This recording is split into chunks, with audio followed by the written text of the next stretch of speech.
السلام علیکم ورحمۃ اللہ وبرکاتہ۔ کیا حال ہے آپ لوگوں کا؟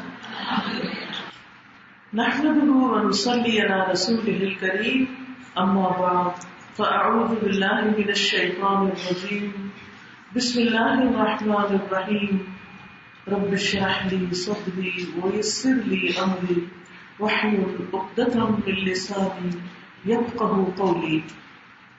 اللہ سبحانہ تعالیٰ نے یہ دنیا بنائی اور اللہ ہی نے ہمیں بھی پیدا کیا۔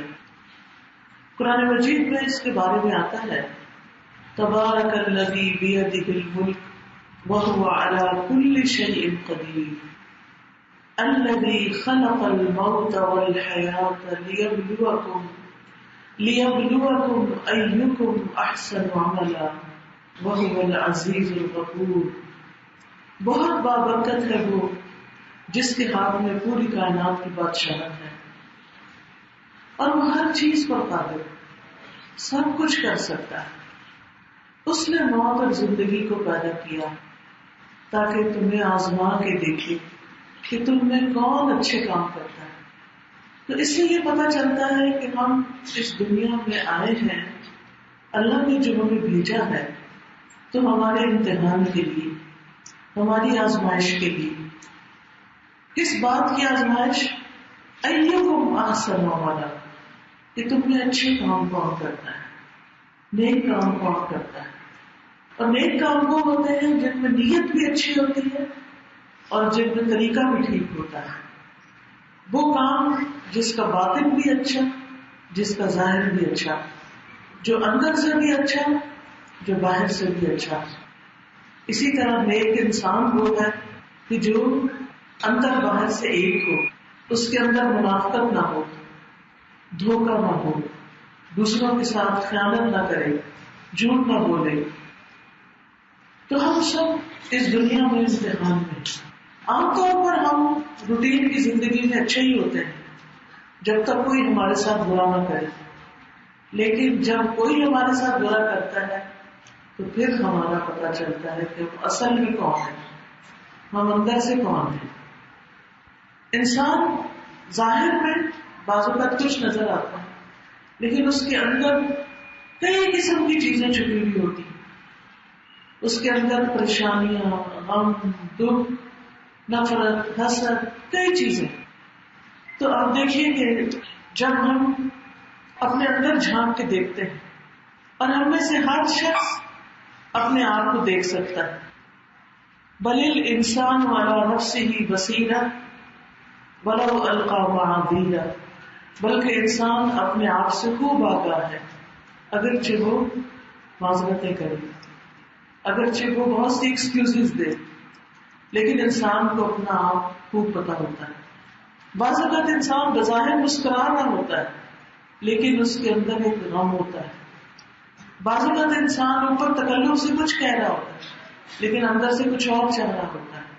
ہماری یہ ساری کیفیات اللہ سبحانہ تعالیٰ کو بہت اچھی طرح معلوم ہے، اور اسی لیے اس نے جو قرآن ہمارے پاس بھیجا، جو کتاب بھیجی، وہ صرف ہماری ظاہر کی نہیں، ہمارے اندر کی بھی اصلاح کرتی ہے۔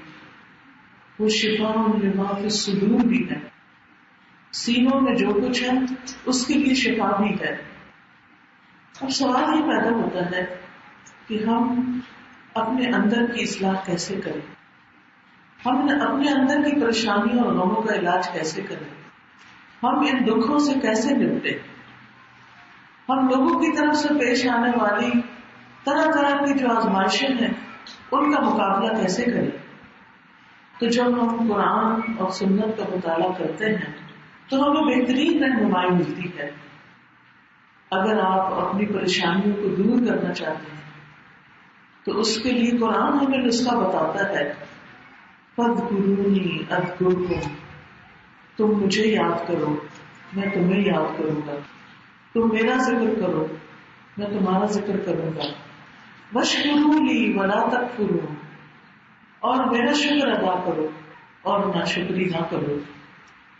اس سے پتہ یہ چلتا ہے کہ انسان جب اللہ کا ذکر کرتا ہے تو اس کی پریشانیاں دور ہوتی ہیں۔ وہ بندہ اللہ کی رحمت کے قابل ہو جاتا ہے. اس لیے چھوٹی تکلیف آئے یا بڑی تکلیف آئے، چھوٹی پریشانی ہو یا بڑی پریشانی ہو، فوراً اللہ کو یاد کرے، اللہ کا ذکر کرے، سبحان اللہ پڑھے، الحمدللہ پڑھے، اللہ اکبر پڑھے، استغفر اللہ پڑھے، درود شریف پڑھے، آیت کریمہ پڑھے. بے شمار چیزیں ہیں، جو بھی یاد آئے پڑھنا شروع کر دیں، قرآن کی تلاوت شروع کر دیں، بس اللہ کو یاد کرے. لیکن ہمارا حال کیا ہوتا ہے؟ ہم اس وقت بندوں کو یاد کرنے لگتے ہیں اور بندوں سے مدد چاہتے ہیں.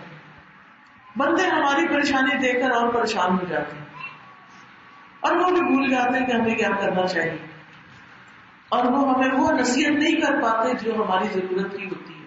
تو اس لیے یہ بات پلے باندھ لیں کہ ہر پریشانی کے وقت، ہر غم اور دکھ کے وقت کیا کرنا ہے؟ اللہ کا ذکر کرنا ہے. رسول اللہ صلی اللہ علیہ وسلم نے فرمایا، تم لوگ اللہ کی عظمت کا جو ذکر کرتے ہو، یعنی تسبیح پڑھتے ہو، لا الہ الا اللہ پڑھتے ہو، الحمدللہ کہتے ہو، تو یہ کلمات عرش کے ارد گرد چکر لگاتے ہیں. یعنی ہم منہ سے بولتے ہیں اور وہ وہاں تک پہنچ جاتے ہیں. ہم نہیں پہنچ سکتے عرش تک، لیکن ہمارے منہ سے نکلے ہوئے ذکر پہنچ جاتے ہیں. ان کلمات کی ایسی بنبناہٹ ہوتی ہے جیسے شہد کی مکھیوں کی بنبناہٹ ہوتی ہے. وہ کلمات اپنے ذکر کرنے والے کی اللہ کے ہاں یاد دلاتے ہیں کہ تیرا ایک بندہ تجھے یاد کر رہا ہے. کیا تم میں سے کوئی نہیں چاہتا کہ اس کے لیے کوئی ایسا ہو یا ہمیشہ اللہ کے ہاں اس کی یاد دلائی جاتی رہے؟ یعنی اللہ کے ہاں اس کی یاد دلائی جاتی رہے. تو جو بندہ اللہ کو یاد کرتا ہے اللہ تعالیٰ اس کو یاد کرتا ہے، اس کی طرف متوجہ ہوتا ہے. نبی صلی اللہ علیہ وسلم نے فرمایا، اللہ تعالیٰ فرماتا ہے میں اپنے بندے کے ساتھ ہوتا ہوں جب بھی وہ مجھے یاد کرتا ہے اور میری یاد میں اپنے ہونٹ ہلاتا ہے. تو اللہ ہمارے ساتھ ہوتا ہے. جیسے نبی صلی اللہ علیہ وسلم اور حضرت ابوبکر غار ثور میں تھے اور دشمن سر پہ پہنچ گئے تھے، تو انہوں نے کیا کہا تھا؟ نبی صلی اللہ علیہ وسلم نے حضرت ابوبکر کو، لا تحزن ان اللہ معنا، غم نہ کرو اللہ ہمارے ساتھ ہے. تو ہم چاہتے ہیں نا کہ پریشانی میں کوئی مضبوط سہارا ملے ہمیں، تو وہ سہارا اللہ ہی کا سہارا ہوتا ہے، کسی اور کا سہارا ایسا مضبوط نہیں ہوتا اور نہ ہی وہ کوئی طاقت رکھتا ہے. ساری طاقتیں تو اللہ کے پاس ہیں. اس لیے کثرت سے اللہ کو یاد کرتے رہیں. اسی طرح ہم میں سے اکثر لوگوں کی یہ خواہش ہوتی ہے کہ مجھے اللہ کا قرب نصیب ہو، کیونکہ قیامت کے دن 3 طرح کے لوگ ہوں گے. ایک اصحاب الیمین، دوسرے اصحاب الشمال، اور تیسرے سابقون جو مقربون ہوں گے. تو اللہ سبحانہ و تعالیٰ کا مقرب بننے کے لیے ہمیں کیا کرنا چاہیے؟ کیونکہ جو اللہ کے قریب ہوگا قیامت کے دن بھی اللہ کا قرب پائے گا. اور سب سے بڑی لذت انسان کے لیے اسی میں ہے کہ انسان اللہ کے قریب ہو. اس کے لیے ہمیں کیا بتایا گیا؟ سورۃ اقرأ بسم ربک الذی کے آخر میں، سورۃ العلق کے آخر میں، کلا لا تطعہ واسجد واقترب، سجدہ کرو اور قریب ہو جاؤ. یعنی جو چاہتا ہے کہ اس کی دعائیں سنی جائیں، وہ اللہ کے قریب ہو جائے، تو اس کو کیا چاہیے؟ سجدہ کرنا چاہیے. حدیث میں آتا ہے سجدہ کرتے ہوئے بندہ اپنے رب کے سب سے زیادہ قریب ہوتا ہے. تو کثرت سے دعا کیا کرو. یعنی اگر ہم چاہتے ہیں ہماری پریشانیاں دور ہوں تو پھر اس کا حل نماز میں ہے. کیونکہ روزہ، حج، زکوٰۃ، صدقات، خیرات، کوئی چیز ایسی نہیں جو نماز سے بڑھ کر اللہ کا قرب دیتی ہو بندے. نماز میں انسان اللہ کی طرف متوجہ ہو جاتا ہے. روزے کا مقصد کیا بتایا گیا؟ لعلکم تتقون، روزے سے تقویٰ پیدا ہوتا ہے. حج کا فائدہ کیا بتایا گیا؟ کہ جسے حج مبرور نصیب ہو وہ ایسا ہے جیسے ماں کے پیٹ سے جنم لے، سارے گناہ معاف ہو جاتے ہیں. اسی طرح صدقات خیرات دینا، وہ بھی انسان کی نیکیوں میں اضافہ کرتے ہیں. لیکن اللہ سبحانہ وتعالیٰ نے مومن کی آنکھوں کی ٹھنڈک نماز میں رکھی, اور مومن کو اللہ کا قرب بھی نماز میں ملتا ہے. دعائیں بھی نماز میں قبول ہوتی ہیں, سجدے میں سب سے زیادہ دعائیں قبول ہوتی ہیں. اتحیات جب پڑھ لیتا ہے انسان تو اس کے بعد درود شریف پڑھ کے جو دعائیں کرتا ہے وہ دعاؤں کی قبولیت کا وقت ہوتا ہے. سلام پھیر کے جو دعائیں کرتا ہے وہ بھی قبولیت کا وقت ہوتا ہے. اس لیے اگر کوئی شخص کسی تکلیف میں مبتلا, مثلاً آپ کو اپنے بچے کی کوئی پریشانی, آپ کو اپنے شوہر کی طرف سے کوئی پریشانی, آپ کو اپنے مال کی طرف سے کوئی پریشانی, کوئی بیماری ہے, کوئی چیز ہے, اس کا بہترین حل کیا ہے؟ نماز. وَاسْتَعِينُوا بِالصَّبْرِ وَالصَّلَاةِ. اللہ نے خود بتا دیا ہے. رسول اللہ صلی اللہ علیہ وسلم نے فرمایا, اللہ عز و جل فرماتا ہے جو شخص میرے کسی دوست کی تذلیل کرتا ہے تو حقیقت میں وہ مجھ سے جنگ کو حلال کر لیتا ہے, اور فرائض کی ادائیگی سے زیادہ بندہ کسی چیز سے میرا قرب حاصل نہیں کرتا, اور بندہ میرا قرب حاصل کرنے کے لیے مسلسل نوافل پڑھتا رہتا ہے حتیٰ کہ میں اس سے محبت کرنے لگتا ہوں. یعنی فرض نمازوں کے علاوہ جو نوافل ہیں اس سے انسان اللہ کے قریب ہوتا ہے, اللہ سبحانہ تعالیٰ کا قرب حاصل کرتا ہے. پھر فرمایا پھر اگر وہ مجھ سے کچھ مانگتا ہے تو میں اسے عطا کرتا ہوں, میں اس کو دے دیتا ہوں جو وہ مانگتا ہے. اگر دعا کرتا ہے تو میں اس کی دعا قبول کرتا ہوں. مجھے اپنے کسی کیے کام میں ایسا تردد نہیں ہوتا جیسا اس بندے کی موت پہ ہوتا ہے, کیونکہ وہ موت کو پسند نہیں کرتا اور میں اسے تنگ کرنے کو اچھا نہیں سمجھتا. یعنی اللہ تعالیٰ جس بندے سے محبت کرتا ہے اس کو تنگ نہیں کرنا چاہتا, لیکن اللہ نے یہ موت لکھ دی تو یہ موت کے ذائقہ تو ہر ایک نے چکھنا ہی چکھنا. اللہ کے رسول صلی اللہ علیہ وسلم جو اللہ کے سب سے زیادہ محبوب بندے تھے, ان پر جب موت کی تکلیف آئی تو حضرت عائشہ کہتی ہیں اس کے بعد میں کسی کی موت کی تکلیف کو برا نہیں سمجھتی. آپ صلی اللہ علیہ وسلم موت کی جب جان کنی کا عالم تھا تو پانی کے پیالے میں ہاتھ ڈال کے اپنے چہرے کو پھیرتے تھے اور فرماتے کہ ان للموت سکرات, موت کی سختیاں ہیں. ہم سب نے بھی وہی پیالہ پینا ہے, ادھر سے گزرنا ہے. اس دن کو انسان یاد رکھے تو بہت سے کام ٹھیک ہو جاتے ہیں. دنیا کی لالچ ختم ہو جاتی ہے, اور اس لالچ کی وجہ سے لڑائی جھگڑے ختم ہو جاتے ہیں, آپس میں پیار محبت پیدا ہو جاتے ہیں.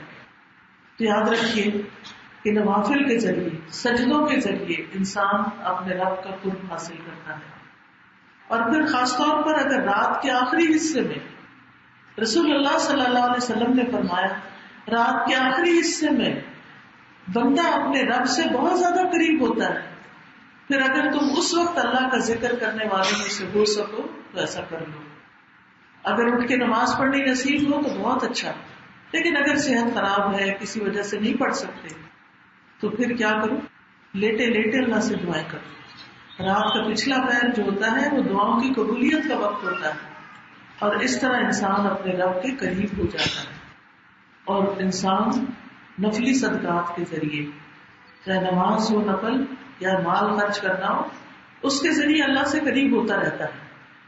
اور انسان جب خالص اللہ کے لیے کوئی کام کرتا ہے تو وہ بھی اللہ تعالیٰ کے قرب کا ذریعہ بن جاتا ہے. اسی طرح ہم سب چاہتے ہیں کہ ہمیں نبی صلی اللہ علیہ وسلم کی شفاعت نصیب ہو اور آپ کی قربت نصیب ہو. قیامت کے دن ہم ملاقات کریں آپ کی, آپ ہمیں دیکھیں تو خوش ہو جائیں. لیکن اس کے لیے بھی کچھ کرنا پڑے گا. یہ سعادت مفت میں ہاتھ نہیں آتی, اور اس کے لیے کیا ہے؟ سجدوں کی کثرت. ربیعہ بن کعب اسلمی کہتے ہیں کہ میں رسول اللہ صلی اللہ علیہ وسلم کے پاس رات گزارتا تھا اور آپ کے استنجا اور وضو کے لیے پانی لایا کرتا تھا. تو آپ نے ایک دن فرمایا مانگو. میں نے عرض کیا جنت میں بھی آپ کا ساتھ چاہتا ہوں, یعنی جیسے دنیا میں ساتھ ہوں وہاں بھی ساتھ چاہتا ہوں. آپ نے فرمایا اس کے علاوہ کچھ اور مانگو. میں نے عرض کیا بس یہی. آپ نے فرمایا اپنے نفس کے ذریعے سجدوں کی کثرت سے میری مدد کرو, یعنی زیادہ نمازیں پڑھا کرو. تو آپ سوچیے اگر ہم فرض نماز میں بھی کوتاہی کرتے ہیں اور نوافل ادا ہی نہیں کرتے تو پھر یہ قرب کیسے ملے گا؟ اللہ کا قرب کیسے ملے گا؟ اللہ کے حبیب کا قرب کیسے ملے گا؟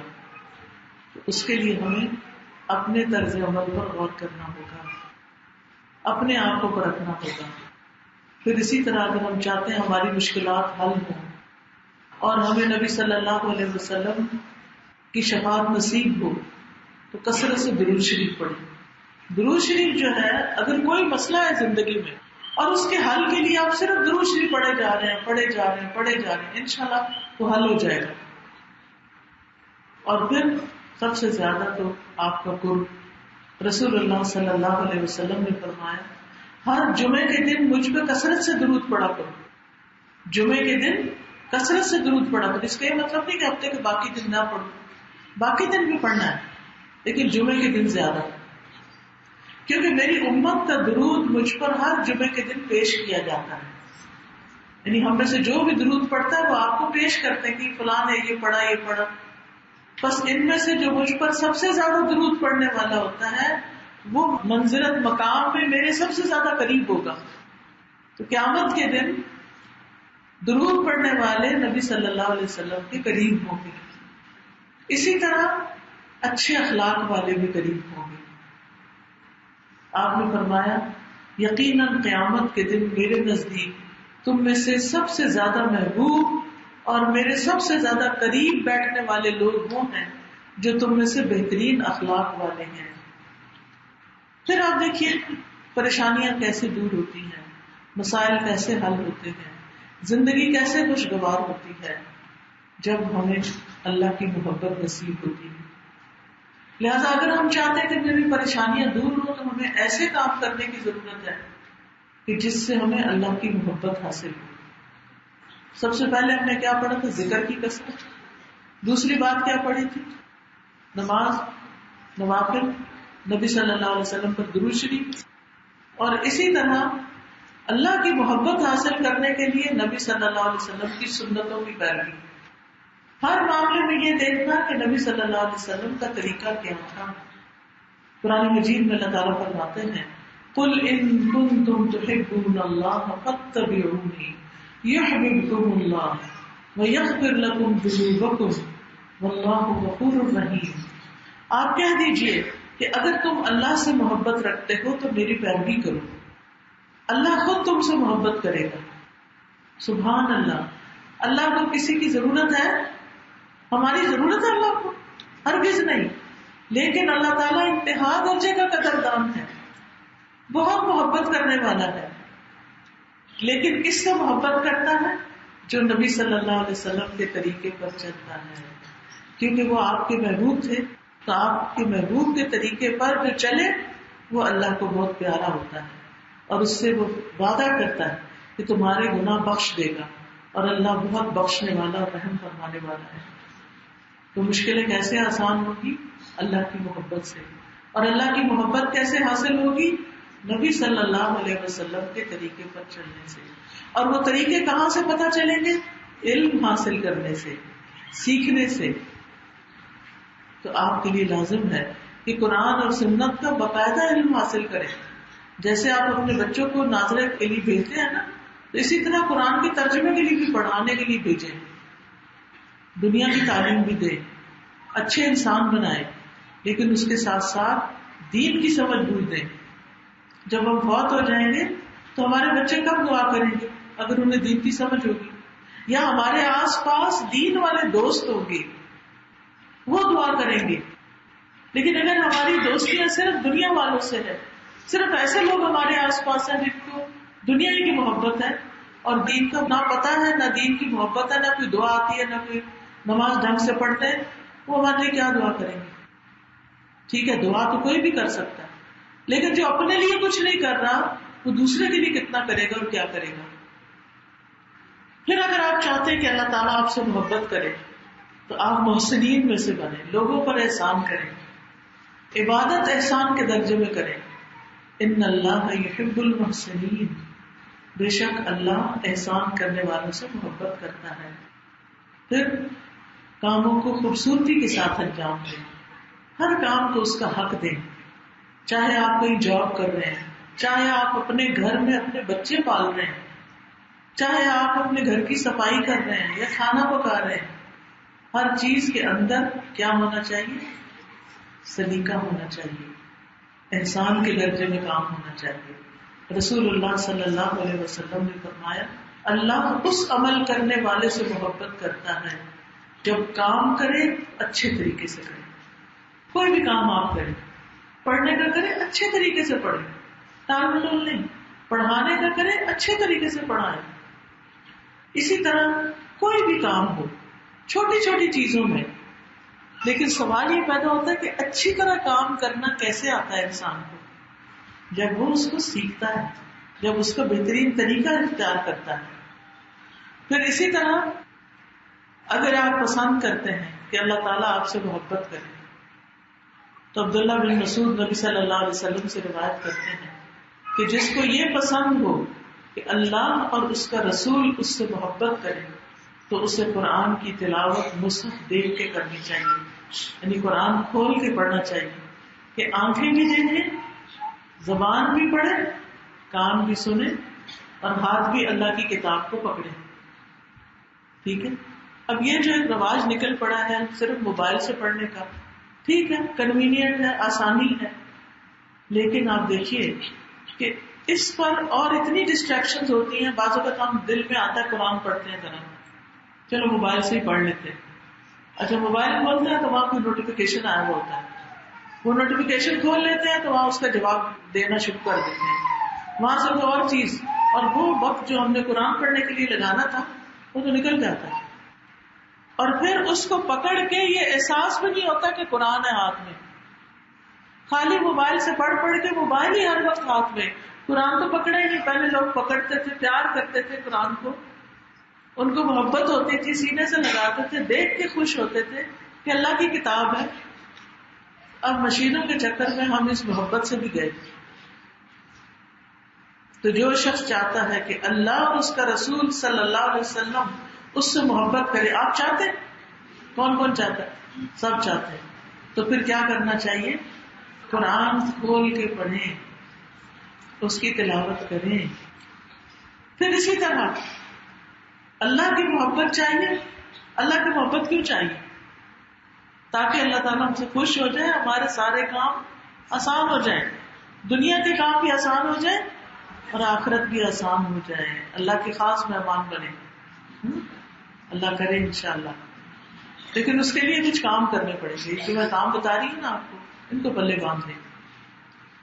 اللہ عز و جل فرماتا ہے میری محبت ان لوگوں کے لیے طے شدہ ہے جو میری وجہ سے ایک دوسرے سے محبت کرتے ہیں، اور میری محبت ان لوگوں کے لیے طے شدہ ہے جو میری وجہ سے ایک دوسرے سے ملاقات کرتے ہیں، اور میری محبت ان لوگوں کے لیے لازم ہے جو میری وجہ سے ایک دوسرے پر خرچ کرتے ہیں، اور میری محبت ان لوگوں کے لیے طے شدہ ہے جو میری وجہ سے ایک دوسرے پر صدقہ کرتے ہیں، یعنی خرچ کرتے ہیں. تو اب آپ دیکھیے اللہ کی محبت طے شدہ ہے، لازم ہے، لیکن اس کے لیے کیا کیا کام کرنے ہیں؟ صرف کسی لالچ، کسی غرض کے بغیر لوگوں سے محبت، صرف اللہ کی خاطر کہ یہ میرے رب کی مخلوق ہے، یہ نیک لوگ ہیں، یہ اچھے لوگ ہیں، میرا ان سے کوئی لینا دینا نہیں، لیکن میں ان سے محبت کرتی ہوں کیونکہ ان کو دیکھ کے مجھے نیکی سے محبت ہوتی ہے، اللہ سے محبت ہوتی ہے. پھر ایسے لوگوں کی ملاقات کو جانا، کیونکہ جب آپ ان سے ملاقات کریں گے تو کوئی خیر ہی پائیں گے نا، وہ اچھی باتیں کریں گے. کیا ایسے لوگ پھر بندوں کی غیبت کریں گے، ادھر ادھر کی غلط سلط باتیں کریں گے، کسی کا مذاق اڑائیں گے؟ نہیں. جو سچے اللہ والے ہوتے ہیں وہ کسی کی غیبت نہیں کرتے، کسی کی برائی نہیں کرتے، کسی سے حسد نہیں رکھتے، کسی کے پیچھے نہیں خواہ پڑ جاتے، چھوٹی چھوٹی باتوں کو بڑا ایشو نہیں بناتے. وہ معاف کرنے والے ہوتے ہیں، درگزر کرنے والے ہوتے ہیں. وہ کہتے ہیں ہم بھی انسان ہیں، یہ بھی ان سے غلطی ہم سے بھی ہو جاتی، معاف کرو، آگے چلو. ہماری نانی کہا کرتی تھی ہو جانے، ہمیں سمجھ نہیں آتی تھی، ہم کسی کی کوئی ہوتا نا آ کے شکایت کرتا ہے، کوئی مشکل وقت ہوتا ہے تو کہتے ہو جانے. پہلے سمجھ نہیں آتی تھی وہ کون ہے، پھر پتا چلا کہ اللہ کے حوالے معاملہ، یعنی میں نے نہیں کچھ کہنا اس کو، میں نے نہیں بدلہ لینا.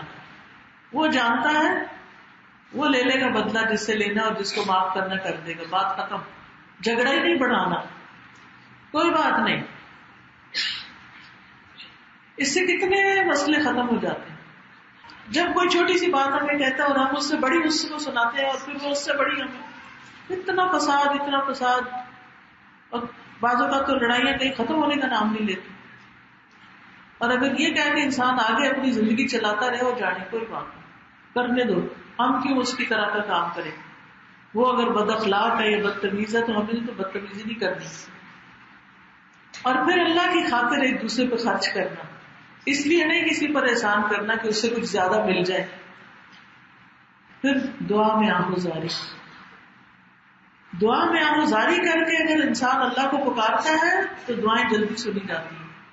یہ پریشانیوں کا حل ہے. رو کے مانگے، تڑپ کے مانگے، گڑ گڑا کے مانگے، سجدے میں پڑھ کے مانگے. اور اللہ کے نزدیک دعا سے زیادہ عزیز کوئی چیز نہیں. جو آدمی اللہ سے مانگتا نہیں، اللہ اس سے ناراض ہوتا ہے. لہذا اللہ سے مانگنا چاہیے. اللہ تعالیٰ کو اس بات سے حیا آتی ہے کہ کوئی بندہ اس کے سامنے ہاتھ پھیلائے اور وہ اس کو خالی لوٹا دے. وہ خالی نہیں لوٹاتا. اللہ بندوں کو خالی ہاتھ نہیں لوٹاتا. پھر اسی طرح اگر آپ چاہتے ہیں کہ لوگ آپ سے محبت کریں، آپ کا غم بانٹ لیں، آپ کو اچھی نصیحت کر دیں، آپ کے کام آ جائیں، تو ان کی محبت کیسے حاصل کریں؟ ان کی محبت، بندوں کی محبت حاصل ہوتی ہے جب آپ جو بندوں کے پاس ہے اس سے بے نیاز ہو جائیں. بندوں کے مال پہ لالچ نہ رکھیں، بندوں کی چیزوں پر نظر نہ رکھیں، اللہ کے خزانوں پہ رکھیں، اللہ سے مانگیں. بندوں کو کس نے دیا ہے؟ کون دیتا ہے؟ اللہ دیتا ہے. تو کیا وہ اللہ جو اور بندوں کو دے سکتا ہے ہمیں نہیں دے سکتا؟ بندوں کے خزانے بڑے ہیں یا اللہ کے خزانے بڑے ہیں؟ اللہ کے خزانے بڑے ہیں. ہر چیز ہے اس کے پاس. ان اللہ علی کل شیء قدیر. اللہ ہر چیز پر قادر ہے. تو اس لیے پھر کیا کرنا ہے؟ اللہ سے مانگنا ہے. ابو عباس سہل بن سعد ساعدی روایت کرتے ہیں کہ ایک آدمی نے نبی صلی اللہ علیہ وسلم کی خدمت میں حاضر ہو کر عرض کیا، اے اللہ کے رسول، مجھے ایسے عمل بتائیے کہ جب میں وہ کروں تو اللہ مجھ سے محبت کرے اور لوگ بھی مجھ سے محبت کریں. آپ نے فرمایا، دنیا سے بے رغبت ہو جاؤ، اللہ تم سے محبت کرے گا. دنیا کی لالچ چھوڑ دو اور لوگوں کے پاس جو کچھ ہے اس سے بے نیاز ہو جاؤ، لوگ تم سے محبت کریں گے. عام طور پر ایسا ہوتا ہے نا کہ ہم جب لوگوں کے پیچھے پڑ جاتے ہیں کہ وہ اپنے مال میں سے لازمی ہمیں کچھ دیں، یعنی جو ان کے پاس ہے اس کے دیکھ دیکھ کے غمگین ہوتے ہیں، حسرت کرتے ہیں، پھر رشتے داروں سے بعض اوقات ناراض ہوتے ہیں کہ ہمیں کیوں نہیں دیتے. آپ نے دیکھا ہوگا کہ عام طور پر جو رشتے داروں میں کوئی امیر ہوتا ہے کوئی غریب ہوتا ہے، تو جو رشتے دار امیر ہوتا ہے نا اس سے کوئی راضی نہیں ہوتا. خاص طور پر غریب رشتے دار راضی نہیں ہوتے اس سے. وہ کہتے ہیں اس کے پاس اتنا ہے کہ سارا ہمیں کیوں نہیں دے دیتا. شکوے ہی رہتے ہیں، گلے ہی رہتے ہیں. تو محبتیں کہاں گئی؟ وہ محبت تو تب ہوگی جب آپ لوگوں کے پاس جو ہے اس سے بے نیاز ہو اور اس میں آپ کیا کہیں، یا اللہ تو نے ان کو دیا تو مجھے بھی دے سکتا ہے. مجھے ان سے مانگنے والا نہ بنا، مجھے اپنے خزانوں سے دے. مجھے ان سے نہیں چاہیے، مجھے تجھ سے چاہیے، تو دے مجھے. انک علی کل شیء قدیر. کوئی بھی چیز مانگنی ہو، کوئی بھی کام ہو آپ کا، کوئی بھی مسئلہ ہو، سجدے میں پڑھیں، اللہ سے مانگیں، دے گا وہ. اس کے لیے کچھ مشکل نہیں ہے، مشکلیں ہمارے لیے ہیں. تو پھر ہم کہتے ہیں پتہ نہیں دے گا کہ نہیں، پتہ نہیں ہوگا کہ نہیں، پتہ نہیں کیا ہوگا کیا نہیں ہوگا. پھر اسی طرح ہم لوگوں کے پیچھے جاتے ہیں کہ لوگ ہمارے لیے دعا کر دیں، اس کی منت، اس کی منت، اس کی منت. اور لوگ تو خود اپنے لیے بھی نہیں دعا بعض وقت کر پاتے، اپنی بھی ان کی نہیں پوری پڑتی. ہر کوئی اپنی زندگی میں مصروف ہے. اور پھر ہمیں نہیں پتا کہ لوگوں کا رزق مال کیسا ہے، ان کی دعائیں قبول بھی ہوتی ہیں کہ نہیں ہوتی. لیکن اس سے بہتر فرشتوں کی دعائیں، فرشتوں کی دعائیں. لیکن وہ دعائیں کس کو ملتی ہیں وہ بھی سن لیجیے. یعنی اگر آپ چاہتے ہیں آپ کی پریشانیاں حل ہو، آپ خود بھی دعا کریں، کوئی اور بھی دعا کرے، فرشتے بھی دعا کریں، تو پھر کیا کرنا چاہیے؟ ابو ہریرہ رضی اللہ عنہ سے روایت ہے کہ بے شک رسول اللہ صلی اللہ علیہ وسلم نے فرمایا، جب تک تم میں سے کوئی اپنی جائے نماز پر جہاں اس نے نماز پڑھی تھی بیٹھا رہے، فرشتے اس کے لیے دعا کرتے رہتے ہیں، اے اللہ اس کی مغفرت کیجیے، اے اللہ اس پہ رحم کیجیے، جب تک وضو نہ ٹوٹے۔ یعنی نماز کے بعد آپ مصلی پہ بیٹھ کے اپنا کوئی ذکر اذکار کر رہے ہیں تو فرشتے لگ جاتے ہیں آپ کے لیے دعا کرنے، اللہ اس پہ رحم کر دے، اللہ اس کو بخش دے۔ کتنا آسان نسخہ ہے فرشتوں کی دعائیں لینے کا۔ پھر اسی طرح اگر کوئی مصلی پہ بیٹھ کے اگلی نماز کا انتظار کر رہے ہیں، جیسے حرم میں ہوتا ہے، آپ ایک دفعہ جاتے ہیں وضو وغیرہ کر کے، پھر آپ کیا کرتے ہیں، وہاں جا کے بیٹھ جاتے ہیں مسجد میں، قرآن پڑھتے ہیں، پھر اگلی نماز ہوتی ہے پھر بیٹھ جاتے ہیں۔ لوگ سارا دن مسجد میں بیٹھے رہتے ہیں، خاص طور پر جب اعتکاف کرتے ہیں۔ تو رسول اللہ صلی اللہ علیہ وسلم نے فرمایا، جب کوئی شخص نماز کے بعد اپنی جائے نماز پر بیٹھا رہتا ہے تو فرشتے اس پر صلات پڑھتے رہتے ہیں، اور فرشتوں کی اس پر صلات یہ ہے کہ اے اللہ اسے معاف کر دے، اے اللہ اس پہ رحم فرما دے۔ اگر وہ بیٹھ کر اگلی نماز کا انتظار کرے تو فرشتے اس پر صلات پڑھتے رہتے ہیں، اور ان کی صلات یہ ہے اللہم اغفر لہ، اللہم ارحم۔ جس کے لیے فرشتے دعائیں شروع کر دیں اس کا کوئی مسئلہ رہے گا، اس کی کوئی پریشانی رہے گی۔ پھر اسی طرح لوگوں کو خیر کی باتیں سکھائیں۔ رسول اللہ صلی اللہ علیہ وسلم نے فرمایا، یقیناً اللہ اور اس کے فرشتے اور تمام آسمان و زمین والے، یہاں تک کہ چیونٹی اپنے سوراخ میں اور مچھلیاں اپنے سمندروں میں، اس شخص کے لیے رحمت بھیجتے ہیں، یعنی اللہ تعالیٰ رحمت بھیجتے ہیں، اور فرشتے اور زمین آسمان کی چیزیں، چیونٹیاں، مچھلیاں دعائیں کرتی ہیں۔ جو لوگوں کو بھلائی کی باتیں سکھاتا ہے، جو کسی کو اچھی بات سکھاتا ہے، اس کے لیے ساری مخلوق دعائیں کرتی ہے، اللہ کی رحمت اس پر آتی ہے۔ تو کیا کریں؟ لوگوں کو خیر کی باتیں سکھانے والے بن جائیں، لیکن اس کے لیے کیا ضروری ہے؟ خود بھی پہلے سیکھیں۔ تو باقاعدہ قرآن کا ترجمہ سیکھیں، حدیثیں سیکھیں، دعائیں سیکھیں، قرآن صحیح پڑھنا سیکھیں۔ تھوڑا تھوڑا وقت بھی آپ لگائیں گے اپنے ٹائم میں سے، اللہ نے اس جوانی کا حساب لینا ہے، اللہ نے اس زندگی کا حساب لینا ہے، اللہ نے مال کا حساب لینا ہے، اللہ نے جو نعمتیں سہولتیں دی ہیں ان کا حساب ہوگا۔ وَلَتُسْأَلُنَّ يَوْمَئِذٍ عَنِ النَّعِيمِ، اس دن نعمتوں کے بارے میں تم سے ضرور پوچھا جائے گا، تم ضرور پوچھے جاؤ گے کہ کہاں لگائیں۔ تو اب پھر انسان سوچتا اچھا پھر کروں کیا کروں، سمجھ ہی نہیں آتی کیا کروں۔ تو کرنے کے کام میں کیا ہے؟ علم حاصل کریں، سیکھیں اور سکھائیں، کیونکہ اگر آپ سیکھتے نہیں اور سکھاتے نہیں تو پھر آپ کہیں کے نہیں رہتے۔ آپ چاہتے ہیں کہ اللہ کی رحمت آئے آپ پر، آپ چاہتے ہیں فرشتوں کی دعائیں آئیں، آپ چاہتے ہیں کہ مخلوق ہمارے لیے دعائیں کرے، صرف فرشتے نہیں، مخلوق ساری، چیونٹیاں بھی اور مچھلیاں بھی، لوگوں کو خیر کی بات سکھائیں۔ کتنا بڑا انعام ہے، کتنا بڑا ریوارڈ ہے۔ اور ہم سوچتے ہیں ہمیں کتنی تنخواہ ملے گی، کیا ملے گا۔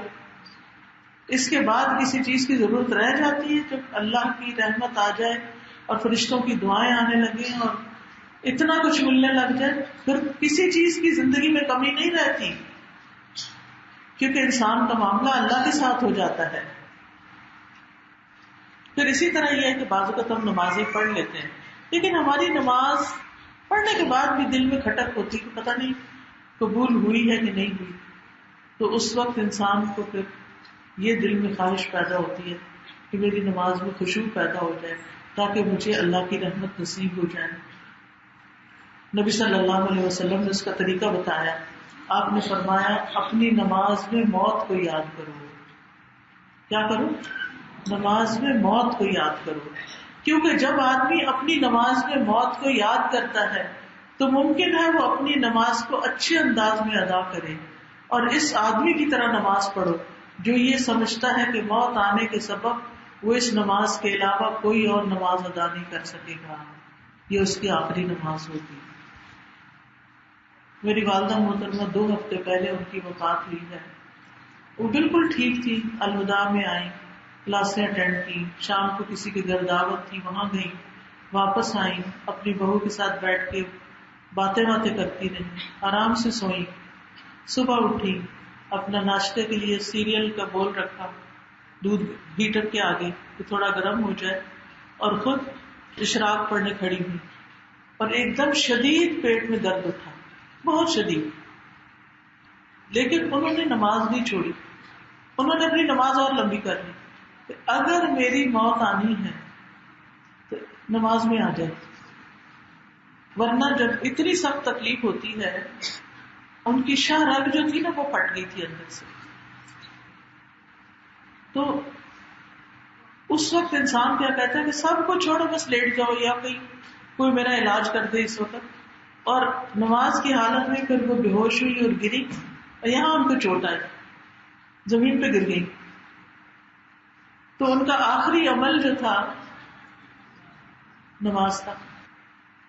تو جب انسان کو یہ احساس ہو کہ شاید اس کے بعد میری نماز نہ ہو، تو وہ اس کو اور لمبا کر دیتا ہے، اور ہم جلدی جلدی پڑھنے کی فکر میں ہوتے ہیں، جلدی جلدی بس سر سے اتارے، کسی طرح فارغ ہو کے آرام کریں۔ تو انسان اگر یہ چاہتا ہے کہ نماز میں خشوع آئے تو نماز میں موت کو یاد کرے، نماز اچھی ہو جائے گی۔ بہت سے لوگ پوچھتے ہیں ہمیں نماز میں بڑے خیال آتے ہیں، خیال تو آ ہی جاتے ہیں، کوئی ایسی بات نہیں ہے، لیکن خیالات آنے کے علاوہ نماز کا خشوع اس کو لمبا کرنے میں بھی ہے، اور اپنا دھیان آخرت کی طرف کرنے سے آتا ہے۔ ایک آدمی نبی صلی اللہ علیہ وسلم کے پاس آیا، کہنے لگا اللہ کے رسول مجھے کچھ بتائیے اور مختصر نصیحت کیجیے، چھوٹی سی بات بتا دیجیے۔ آپ نے فرمایا جب تم اپنی نماز کے لیے کھڑے ہو تو ایسی نماز پڑھو گویا دنیا سے جا رہے ہو، اور کوئی ایسی بات منہ سے نہ نکالو جس کے لیے عذر کرنا پڑے، اور جو کچھ لوگوں کے پاس ہے اس سے پوری طرح مایوس ہو جاؤ، یعنی جو لوگوں کے پاس ہے اس کی طرف توجہ نہ کرو۔ پھر اسی طرح بعض اوقات انسان کو رزق کی پریشانی ہوتی ہے، کاروبار نہیں ہوتا، یا کاروبار میں بہت گھاٹا ہو جاتا ہے، یا جاب چلی جاتی ہے، یا بچے کے رزق کی طرف سے پریشانی ہے، تو اس وقت انسان کیا کرے؟ اگر آپ چاہتے ہیں کہ آپ کے رزق میں فراوانی ہو تو اس کے لیے جو طریقہ میں سکھایا گیا وہ ہے استغفار کرنے کا، اللہ سے معافی مانگنے کا، کیونکہ ہمارے گناہ جو ہیں وہ رزق میں رکاوٹ بن جاتے ہیں، اور جب ہم اللہ سے توبہ معافی کرتے ہیں تو رزق کے دروازے کھلتے ہیں۔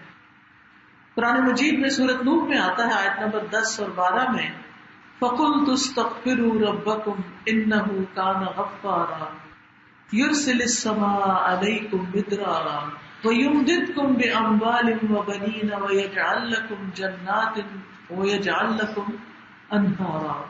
تو میں نے کہا اپنے رب سے معافی مانگ لو، استغفار کر لو، یقیناً وہ ہمیشہ سے بہت معاف کرنے والا ہے، وہ تم پر بہت برستی ہوئی بارش اتارے گا۔ کیا کرے گا؟ برستی بارش اتارے گا، اور وہ مالوں اور بیٹوں کے ساتھ تمہاری مدد کرے گا، اور تمہیں باغات عطا کرے گا، تمہارے لیے نہریں جاری کر دے گا۔ یہ فائدے کس چیز کے؟ استغفار کرنے کے، اللہ سے اپنے گناہوں کی سچی معافی مانگنا، اس سے پریشانیاں دور ہوتی ہیں، اس سے رزق میں اضافہ ہوتا ہے۔ پھر نعمتیں بڑھتی ہیں شکر ادا کرنے سے۔ اللہ تعالیٰ نے صاف اعلان کر دیا ہے لَإِن شَكَرْتُمْ لَأَزِيدَنَّكُمْ، اگر تم شکر ادا کرو گے تو میں تمہیں اور زیادہ دوں گا۔ تو جس کو رزق کی کمی ہے وہ کیا کرے؟ جو ملا ہے اس میں شکر کرنے لگے، اللہ تیرا شکر ہے، اللہ تیرا شکر ہے کہ تو نے مجھے یہ عطا کیا ہے۔ پھر رشتہ داروں کو دے۔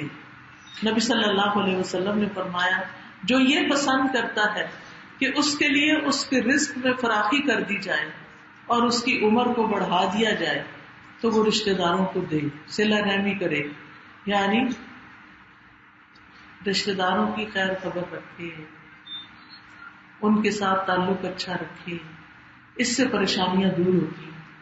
ہو سکتا ہے آپ کہ نہیں ہماری تو اس سے بڑھتی ہیں. اس لیے بڑھتی ہیں کہ ہم اس میں ان کے ساتھ کیا نہیں کرتے، احسان کا معاملہ نہیں کرتے، برابری کا معاملہ کرتے ہیں. اسی طرح انسان کہتا ہے کہ مال میں برکت ہو، یہ بھی ایک بڑی پریشانی ہوتی ہے کہ ہے تو صحیح پورا نہیں پڑتا، پتہ نہیں ادھر سے آتا ہے ادھر تنخواہ ختم ہو جاتی. تو برکت کے لیے اللہ کا تقویٰ. وَلَوْ أَنَّ أَهْلَ الْقُرَىٰ آمَنُوا وَاتَّقَوْا لَفَتَحْنَا عَلَيْهِمْ بَرَكَاتٍ مِّنَ السَّمَاءِ وَالْأَرْضِ.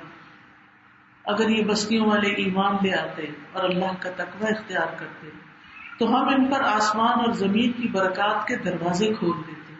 سبحان اللہ. جو اللہ سے ڈرتا ہے اللہ سبحانہ وتعالیٰ اس پر آسمان اور زمین کی برکتوں کے دروازے کھول دیتا. پھر کس چیز کی کمی ہو سکتی؟ پھر انسان صدقہ کرتا رہے. فرمایا وما انفقتم من شيء فهو يخلفه وهو خير الرازقين. اور تم جو بھی چیز خرچ کرتے ہو، تم کسی بھی چیز میں سے جو خرچ کرتے ہو، کھانے کی چیز میں سے، کپڑے کی چیز میں سے، پیسوں میں سے، وما انفقتم من شيء فهو يخلفه، تو وہ اس کی جگہ اور دے دیتا ہے. یہ اس کا کام ہے. اور وہ سب رزق دینے والوں میں بہتر ہے. سب سے اچھا وہ رزق دیتا ہے. بندے کسی کو کچھ نہیں دے سکتے، دیں گے بھی تو احسان جتائیں گے. تو اصل دینے والا ہمارا رب ہے. رسول اللہ صلی اللہ علیہ وسلم نے فرمایا آدمی صلہ رحمی کے لیے جود و سخا کا دروازہ کھولتا ہے تو اللہ اس کے سبب اس کے مال میں اضافہ کر دیتا ہے. یعنی رشتے جوڑنے کے لیے اپنا مال خرچ کرتا ہے تو اللہ تعالیٰ اس کے مال میں اور زیادہ اضافہ کر دیتا ہے. ابو مسعود بیان کرتے ہیں کہ رسول اللہ صلی اللہ علیہ وسلم ہمیں صدقہ کرنے کا حکم دیا کرتے تھے. ہم میں سے کسی کے پاس کوئی چیز نہیں ہوتی تھی کہ جس سے وہ صدقہ کر سکے تو وہ شخص بازار جاتا، اپنی پیٹھ پہ بوجھ اٹھاتا، مزدوری کرتا، ایک مد لے کر آتا اور اس کو اللہ کے رسول صلی اللہ علیہ وسلم کو دے دیتا. وہ کہتے ہیں میں جانتا ہوں ایسے ایک شخص کو جس کے پاس کچھ بھی نہیں ہوتا تھا اب 1,00,000 درہم ہے، مگر ان دنوں اس کے پاس 1 درہم بھی نہیں ہوتا تھا. کس طرح اللہ نے اس کے لیے رزق کے دروازے کھول دیے. کچھ بھی نہیں، غریب سے غریب ہے، پھر بھی کچھ محنت مزدوری کرو اور صدقہ کرو. صدقہ کرنے سے رزق بڑھتا ہے. یہ بات ہم بھول جاتے ہیں. تو مالی پریشانیاں کیسے دور ہوتی ہیں؟ دعاؤں کے علاوہ، استغفار کے علاوہ صدقہ کرنے سے. ابو ہریرہ کہتے ہیں کہ ہر دن میں نبی صلی اللہ علیہ وسلم نے فرمایا ہر دن جس میں بندے صبح کرتے ہیں 2 فرشتے اترتے ہیں. ان میں سے ایک کہتا ہے اے اللہ خرچ کرنے والے کو اس کا بدلہ عطا کر. دوسرا کہتا ہے اے اللہ روک کے رکھنے والے کا مال ضائع کر دے. جو نہیں دیتا اس کا ضائع کر دے اور جو دیتا ہے اس کو اور دے. پھر اسی طرح بعض اوقات ہمیں اور تو کوئی پریشانی نہیں، سب چیزیں ٹھیک ہیں، لیکن اپنا دل بے چین ہے. اس کے لیے کیا کریں؟ اللہ کا ذکر. اللہ بذکر اللہ تطمئن القلوب. اور ذکر کی مجلسوں میں حاضری، جہاں قرآن پڑھایا جاتا ہے ان مجلسوں میں جا کے بیٹھیں، ضرور معلوم کریں. اور اگر کوئی نہیں ملتی اپنے گھر میں قائم کر لیں. آپ اپنے دوستوں کو بلا لیں، باری باری ایک ایک گھر میں کرتے رہیں. قرآن کی تفسیر سنیں، ترجمہ پڑھیں، اللہ کو یاد کریں، دعائیں مانگیں، تجوید ٹھیک کریں، قرآن صحیح ناظرہ پڑھنا سیکھیں سکھائیں. رسول اللہ صلی اللہ علیہ وسلم نے فرمایا جو قوم بھی اللہ عز و جل کے ذکر میں مشغول ہوتی ہے فرشتے انہیں گھیر لیتے ہیں اور رحمت انہیں ڈھانپ لیتی ہے اور سکینت ان پر نازل ہوتی ہے اور اللہ اپنے پاس والوں میں ان کا ذکر فرماتا ہے. قرآن حدیث کی مجلسوں میں شرکت، علم کی مجلسوں میں شرکت. حدیث میں آتا ہے جو لوگ اللہ کے گھروں میں سے کسی گھر میں جمع ہو کر اللہ کی کتاب کی تلاوت کرتے ہیں اور باہم اس کی تعلیم اور تدریس میں مصروف ہوتے ہیں، ایک دوسرے کو سیکھتے سکھاتے ہیں، ان پر سکینت نازل ہوتی ہے، رحمت انہیں ڈھانپ لیتی ہے، فرشتے انہیں گھیر لیتے ہیں اور اللہ ان کا ذکر اپنے پاس موجود فرشتوں میں کرتے ہیں. پھر اسی طرح ہم سب چاہتے ہیں کہ ہماری حفاظت ہو. ایک خوف لگا رہتا ہے، پتہ نہیں کیا ہو جائے، ہائے میرے بچے کو کچھ نہ ہو جائے، ہائے مجھے کچھ نہ ہو جائے، ہائے گھر میں کوئی چور نہ آ جائے. ایسے خوف رہتے ہیں نا، کیونکہ ہم انسیکیور فیل کرتے ہیں. تو ہم چاہتے ہیں کہ اللہ سبحانہ و تعالیٰ ہم پر اپنی رحمت کرے اور ہمیں حفاظت ہو ہماری. تو اس کے لیے کیا کرنا چاہیے؟ حدیث میں آتا ہے احفظ اللہ یحفظک، احفظ اللہ تجدہ تجاہک، اللہ کے احکام کی حفاظت کرو، اللہ تمہاری حفاظت کرے گا. یعنی اللہ نے جو تمہیں حکم دیے تم وہ پورے کرو، اللہ تمہاری حفاظت کرے گا. اللہ کی حفاظت کرو، تم اسے اپنے سامنے پاؤ گے. یعنی اللہ کے دین کی حفاظت، امانتوں کی حفاظت، جن چیزوں کی حفاظت کا اللہ نے حکم دیا ان کی حفاظت. تو کیا ہوگا؟ اللہ کی طرف سے تمہاری جان مال عزت آبرو کی حفاظت رہے گی. پھر صبح کی نماز کی پابندی. نبی صلی اللہ علیہ وسلم نے فرمایا جس آدمی نے صبح کی نماز پڑھی وہ اللہ عز و جل کی ذمہ داری میں ہے. پھر 4 رکعت چاشت کی نماز. جب سورج خوب اوپر چڑھ جاتا ہے، گرمی ہو جاتی ہے، آپ صلی اللہ علیہ وسلم کہتے ہیں اللہ سبحانہ تعالیٰ فرماتا ہے اے ابن آدم تو دن کے پہلے حصے میں میری رضا کے لیے 4 رکعتیں پڑھ لے، میں دن کے آخری حصے تک تجھے کافی ہو جاؤں گا. ہر چیز کی حفاظت ہو جائے گی. ان نمازوں کی عادت ڈالنی چاہیے. چاشت کی، اشراق کے 2 نفل اگر پڑھتے ہیں تو سارے جسم کا صدقہ وہ نکل جاتا ہے، انسان بیماری اور مصیبتوں سے بچ جاتا ہے. پھر اسی طرح چیزوں کو اللہ کے حوالے کریں. بچوں کو اسکول بھیجے تو کہیں اللہ تیرے حوالے، کہیں سے نکلے اپنے گھر کو اللہ کے حوالے کریں. ابن عمر کہتے ہیں کہ رسول اللہ صلی اللہ علیہ وسلم نے فرمایا کہ لقمان حکیم کہا کرتے تھے جب کوئی چیز اللہ کی حفاظت میں دے دی جائے تو وہ اس کی حفاظت کرتا ہے. ہم اپنی چیزوں کو سمجھتے ہیں ہم ہی حفاظت کر سکتے ہیں، اللہ حفاظت کرنے والا ہے. فاللہ خیر حافظا وہو ارحم الراحمین.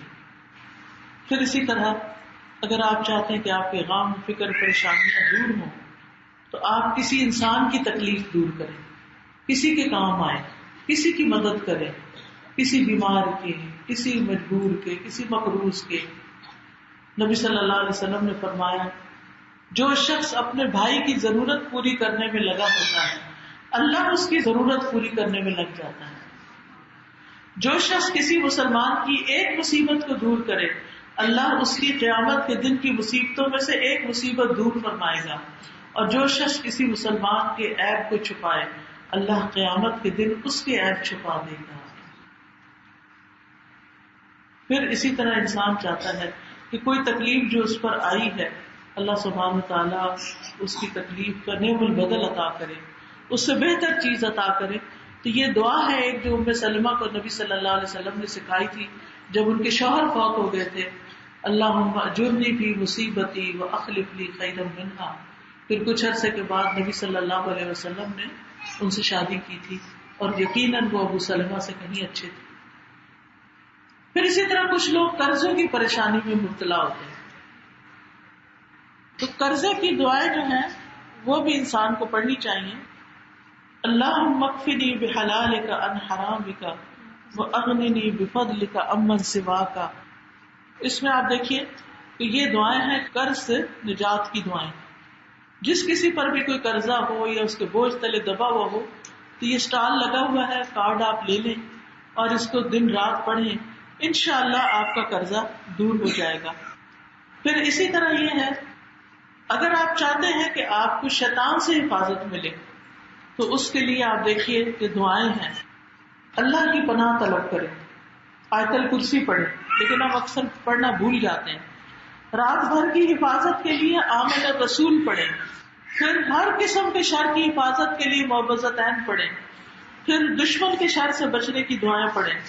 تو یہ کارڈ ہے حفاظت کی دعائیں، یہ آپ انشاءاللہ اپنے بیگ میں رکھ چھوڑیں اور جہاں کہیں وقت ملے نکال کے پڑھ لیں. پھر اسی طرح بسم اللہ پڑھ کے سارے کام کریں. جب انسان بسم اللہ پڑھتا ہے تو شیطان جو ہے وہ دور ہو جاتا ہے. پھر اسی طرح تسبیحات پڑھے. دل کا رنج، غم، بوجھ، پریشانی، دور ہوتی ہے، رزق ملتا ہے. تو بڑا ہی خوبصورت ساری تسبیحات کا کارڈ ہے. اگر یہ گھر میں رکھا ہوا ہو تو ویسے انسان کو زبانی یاد نہیں ہوتی، کسی ایک نماز کے بعد بیٹھ کے پڑھ لیں، صبح کے وقت یا رات کو سوتے وقت بیڈ سائڈ ٹیبل پر رکھ دیں، کہیں بھی لگا دیں، تو انشاءاللہ آپ دیکھیں گے کہ کس طرح آپ کی تکلیف دور ہوگی. پھر اسی طرح صبح شام کے اذکار ہیں، بسم اللہ الذی لا یضر، اور باقی جس سے انسان کی حفاظت ہوتی. اگر کوئی بیمار ہو گیا ہے تو آیات شفا ہے، اس کو پڑھ کے دم کریں. تو یہ چھوٹا سا کارڈ ہے، انسان اپنے ساتھ رکھے، کسی بھی بیماری کی صورت میں اس کو پڑھ کے دم کرے تو انشاءاللہ شفا ہوتی. پھر اسی طرح میں نے کہا کہ اگر ہم اللہ کا شکر ادا کریں تو اللہ تعالیٰ نعمتیں اور زیادہ دیتا ہے. تو اس کے لیے یہ الحمدللہ کا کارڈ ہے، اس میں ساری الحمدللہ سے متعلق دعائیں ہیں. اور استغفار کا تو ابھی میں نے ذکر کیا کہ رزق روزی کی کمی ہو تو استغفار کریں، اس کے لیے بھی کارڈ ہے. جتنے بھی استغفار قرآن مجید میں آتے ہیں یا حدیث میں آتے ہیں ان سب کو یہاں جمع کر دیا گیا ہے تاکہ ہم اس کو پڑھ سکیں. اسی طرح رنج و غم، دکھ تکلیف کے موقع پہ پڑھنے کی دعائیں ہیں. جس کا دل دکھی رہتا ہو، غمگین رہتا ہو، وہ یہ دعائیں پڑھتا رہے. پھر اسی طرح یہ ساری دعائیں ایک کتاب ایاک نستعین میں بھی اکٹھی کر دی گئی ہیں. اگر آپ اپنے لیے، اپنے ماں باپ کے لیے صدقہ جاریہ بنانا چاہتے ہیں تو ان کتابوں کو لے کر دوسروں میں بھی بانٹ سکتے ہیں. شفا کی دعائیں ہسپتالوں میں مریضوں کو بھی دے سکتے ہیں. پھر اسی طرح رات کے وقت اگر سورۃ الملک پڑھی جائے، اس کی 30 آیتیں، تو قبر کے عذاب سے بچانے والی. اس کو الگ سے چھاپ دیا ہے کہ سر کبھی لیٹ کے بھی پڑھنا پڑتا ہے تو پورا قرآن لے کے تو مشکل ہو جاتی ہے، تو اس میں آسانی ہے. پھر اسی طرح تسبیحات کا یہ کارڈ ہے، جنت کی طرف جانے کا راستہ. پھر یہ ساری دعائیں اس کتاب دعا کیجیے میں بھی جمع کر دی گئی ہیں، اس سے بھی آپ فائدہ اٹھا سکتے ہیں. کچھ لوگوں کو وہم ہوتا ہے کہ ان پہ جادو ہو گیا ہے یا نظر لگ گئی ہے، تو اس کی کیا حقیقت ہے، اور جادو کے توڑ کی دعائیں بھی اس کتاب میں موجود ہیں. پھر قرآنی اور مسنون دعائیں، حج عمرے پہ جائیں، تہجد کے وقت دعائیں مانگیں. اپنی دعائیں یاد نہیں رہتی، اگر ایک ایک کتاب انسان کے پاس ہو تو ساری دعائیں پڑھ لیتا ہے. عمرے پہ جانے کا مسنون طریقہ یہاں لکھا ہوا اس کتاب میں، جو عمرے پہ جا رہا ہے اس کو آپ تحفہ دے سکتے ہیں. پھر یہ کہ بہت سے ہمارے جو مسائل ہیں وہ زبان سے شروع ہوتے ہیں، یعنی زبان کی حفاظت بڑی ضروری ہے. منہ سے نکلی ہوئی بات انسان کو تخت سے نیچے گرا دیتی ہے. تو یہ کتاب حدیثیں جمع کی ہوئی ہیں اس میں زبان کی حفاظت کے بارے میں. پھر ہم سب نے مرنا ہے اور مرتے وقت ہمارا انجام کیسا ہوگا، تو اس کے لیے حسن انجام کتاب ہے. مرتے ہوئے بے شمار لوگوں کے واقعات اس میں لکھے گئے ہیں تاکہ اس سے ہمیں بھی نصیحت حاصل ہو. اور جس گھر میں کوئی فوتگی ہو جائے، اور آپ دیکھیں ہم سب نے ہی جانا ہے، تو اس میں آخری سفر کی تیاری، مرنے والے کے پاس کیا پڑھیں، کس طرح کی کیا کیا کام کریں، اس کو نہلائیں کیسے، اس طرح کی چیزیں اس چھوٹی سی کتاب میں لکھ دی گئی ہیں. اسی طرح نماز کے بارے میں ابن القیم کی یہ دعا ہے. جمعے کے دن سورۃ کہف پڑھنی چاہیے. رشتوں کو جوڑنے کے بارے میں کارڈ ہے. رشتے داریوں جیسے شادیاں ہوتی ہے، کچھ تو ساتھ آپ مہنگے مہنگے کارڈ خرید کے لگاتے ہیں، اس سے بہتر ہے کہ آپ یہ حدیثوں والا کارڈ جو خوبصورت بھی ہے اور حدیثیں بھی لکھی ہوئی ہیں اور دوسرے کی تعلیم کا ذریعہ ہے، اس کو آپ اختیار کر سکتے ہیں. اور پھر اگر آپ چاہتے ہیں کہ آپ ہر وقت عبادت میں رہیں تو آپ ہر کام اللہ کا چہرہ چاہنے کے لیے کریں. اور اگر آپ چاہتے ہیں کہ آپ کا ہر کلمہ صدقہ ہو، منہ سے نکلی ہوئی بات بھی صدقہ ہو، تو پاکیزہ کلام کو اختیار کریں. اگر آپ چاہتے ہیں کہ آپ کو ہر حرف پر 10 نیکیاں ملیں تو کثرت سے قرآن کی تلاوت کریں. اگر آپ چاہتے ہیں کہ 1 سال کے گناہ معاف ہوں تو عاشورہ کا دن کا روزہ رکھیں. اگر آپ چاہتے ہیں کہ 1/3 قرآن کے مثل پڑھیں تو سورۃ قل ھو اللہ پڑھیں. اگر آپ چاہتے ہیں کہ 100 سرخ قیمتی اونٹ آپ کو ملے تو کسی کی ہدایت کا ذریعہ بنے. اگر آپ چاہتے ہیں کہ آپ کو بغیر حساب پورا اجر ملے تو مصیبتوں پر صبر کریں. اگر آپ چاہتے ہیں کہ موت کے بعد آپ کے اعمال کا سلسلہ جاری رہے تو آپ 3 کام کریں. اپنی زندگی میں تعلیم دینے کا کام کریں، لوگوں کو فائدہ مند علم سکھائیں، صدقہ جاریہ کے کاموں میں خرچ کریں، لوگوں کی تعلیم پر خرچ کریں، اور اس کے علاوہ نیک اولاد کی اچھی تربیت کریں، وہ آپ کے لیے صدقہ جاریہ ہوگی. اور پھر اگر آپ چاہتے ہیں کہ جنت میں خوب باغ لگے، درخت لگے، تو کثرت سے تسبیحات پڑھیں. جنت کا خزانہ حاصل کرنا چاہتے ہیں تو لا حول ولا قوت الا باللہ پڑھیں. اگر آپ چاہتے ہیں جنت میں آپ کے محل بنے تو دن میں 12 سنتیں پڑھیں اور مسجد تعمیر کریں، مذاق میں بھی جھوٹ نہ بولیں، اللہ کی خاطر بیماروں کی عیادت کریں، سلام کریں، لوگوں کو کھانا کھلائیں، اور پھر بازار جائیں تو دعا پڑھیں، بچے کی وفات پر اللہ کی حمد و ثنا بیان کریں، اور اگر آپ چاہتے ہیں کہ جہنم کی آگ سے بچ جائے تو صدقہ کریں، خواہ کھجور کا ٹکڑا ہی کیوں نہ ہو، اللہ کے راستے میں نکلے، یعنی اللہ کے دین کی خدمت کے لیے، اللہ کے راستے میں ایک دن کا روزہ رکھیں، اپنی آنکھ کی حفاظت کریں۔ نبی صلی اللہ علیہ وسلم نے فرمایا 3 طرح کی آنکھیں قیامت کے دن جہنم کی آگ کو نہ دیکھ سکے گی، وہ آنکھ جو اللہ کے ڈر سے رو پڑی، وہ آنکھ جس نے اللہ کی راہ میں پہرا دیا، وہ آنکھ جو حرام کردہ چیزوں سے جھک گئی، یعنی اس نے حرام چیز نہیں دیکھی۔ تو اللہ سبحانہ وتعالیٰ اس بندے کی آنکھوں کی حفاظت کرے گی۔ اللہ تعالیٰ ہم سب کو عمل کی توفیق عطا فرمائے۔ تھوڑی سی دعا کر لیتے ہیں تاکہ پھر آپ جلد گھر پہنچ سکیں نماز کے لیے مغرب کی۔ آپ سب کے آنے کا بہت بہت شکریہ۔ اللہ تعالیٰ ہم سب کو عمل کی توفیق عطا فرمائے۔ سبحان اللہ والحمد للہ ولا الہ الا اللہ واللہ اکبر ولا حول ولا قوة الا باللہ العلی العظیم۔ اللہم صل علی محمد وعلی آل محمد کما صلیت علی ابراہیم وعلی آل ابراہیم انک حمید مجید۔ اللہم بارک علی محمد وعلی آل محمد کما بارکت علی ابراہیم وعلی آل ابراہیم انک حمید مجید۔ ربنا آتنا فی الدنیا حسنۃ وفی الآخرۃ حسنۃ وقنا عذاب النار۔ یا رب العالمین تو ہماری ساری پریشانیاں دور فرما دے۔ اللہ جو کچھ پریشانیوں کو دور کرنے کے نسخے ہم نے پڑھے ہیں ہمیں ان پر عمل کی توفیق عطا فرما دے۔ یا اللہ تو ہمیں اپنے نیک مقرب بندوں میں شامل کر لے۔ یا اللہ ہماری زندگی بھی تیری مرضی کے مطابق ہو اور موت بھی تیری مرضی کے مطابق، اس پر کوئی ایسا کام نہ ہو جو تجھے ناراض کرنے والا ہو۔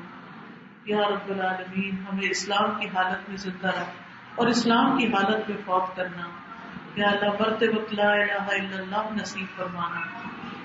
یا اللہ ہمارے بچوں کو ہدایت عطا فرما، انہیں نیک بنا، انہیں دنیا اور آخرت کی بھلائیاں عطا فرما۔ یا رب العالمین تو ہمیں سیدھے راستے پر چلا اور ایسے کاموں کی توفیق دے جن سے تو راضی ہو جائے۔ یا رب العالمین تو مسلمانوں کی دنیا میں جو بھی پریشانیاں ہیں، شام کے مسلمانوں کو، غوطہ میں جو ہو رہا ہے، اللہ ان مظلوموں کی مدد فرما۔ یا اللہ ہم سب کو بھی برے وقت سے بچا۔ یا رب العالمین ہم بڑے بے بس ہیں، ان کی کوئی مدد نہیں کر سکتے۔ یا اللہ تو ان کی مدد فرما، تو ان کی تکلیف دور فرما، تو ان کی پریشانی دور فرما اور ان تکلیفوں کے بدلے انہیں جنت الفردوس عطا فرما۔ یا اللہ تو ہمیں زیادہ علم عطا فرما، دین کا علم عطا فرما، قرآن و سنت کا علم عطا فرما۔ یا اللہ تو ہمارے گناہ معاف کر دے۔ یا اللہ جتنی بہنیں آئی ہیں ان کے دلوں میں جو دعائیں اور نیک تمنائیں ہیں ان کو پورا کر دے۔ ربنا هب لنا من ازواجنا وذرياتنا قرة اعين واجعلنا للمتقين اماما۔ اللهم اكفني بحلالك عن حرامك واغنني بفضلك عمن سواك، لا اله الا انت سبحانك انی كنت من الظالمین۔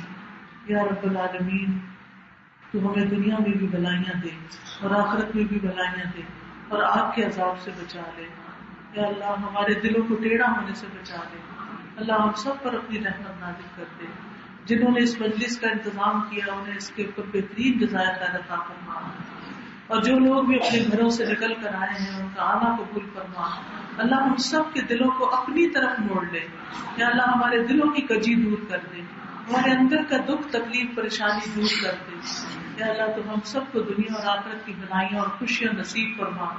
ربنا تقبل منا انك انت السميع العليم وتب علينا انك انت التواب الرحيم، وصلى الله تعالى على خير خلقه محمد وعلى آله واصحابه واهل بيته اجمعين برحمتك يا ارحم الراحمين۔ سبحانك اللهم وبحمدك اشهد ان لا اله الا انت استغفرك واتوب اليك۔